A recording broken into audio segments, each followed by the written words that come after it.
Viancy at Carla lang ang sinama kay Kalingap Rab, bakit hindi sinama ang iba? Yan pag-uusapan natin yan mamaya.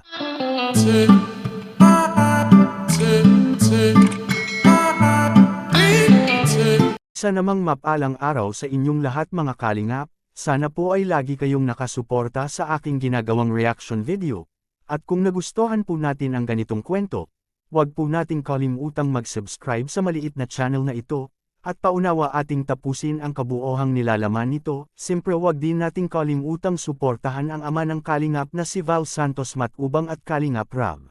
Samud-saring reaction mga Kalingap galing sa mga viewers at ang iba naman nito ay mga solid supporter mga Kalingap, kung bakit daw hindi nakasama ang ibang members ng K-Angels, na malaki naman daw ang kanilang naiambag sa Team Kalingap at kay Kalingap Rab.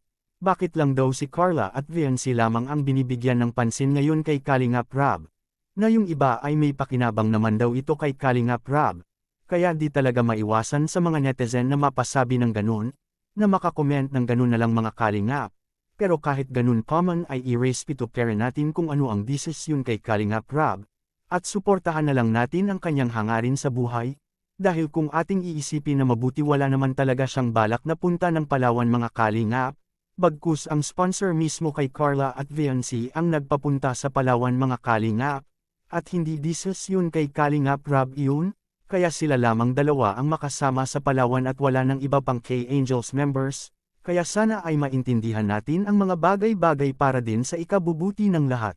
Dahil alam natin mga Kalingap na marami na ang nag-aabang doon sa kanilang mga solid supporter ng Jumps Carl at Edsy, kung saan naghihintay na ito at nag-aabang na makita nila ang kanilang idolo ng personal. Ang swerte siguro mga Kalingap na makita mo ang inyong idolo sa buhay na ating sinubaybayan. Sa araw-araw sa mga vlog kay Kalingap Rab, tiyak marami ang magaganap doon na magagandang mga alaala, na di lang sa Jumps Carl pati na rin sa Edsy na ngayon ay sikat na rin ito, na marami na ring humahanga sa Edsy di lang sa kanilang mga solid fans pati na rin sa mga viewers ay napabilib na rin sa kanila. Kaya marami ang nagmamahal sa Jumps Carl at Edsy ay dahil pariho po silang mababait sa isa't isa, at ito ang kuha ng mga nagkokomento kung bakit sila Carla at Viancy lamang ang sinasama. Ating basahin sa kanilang komento.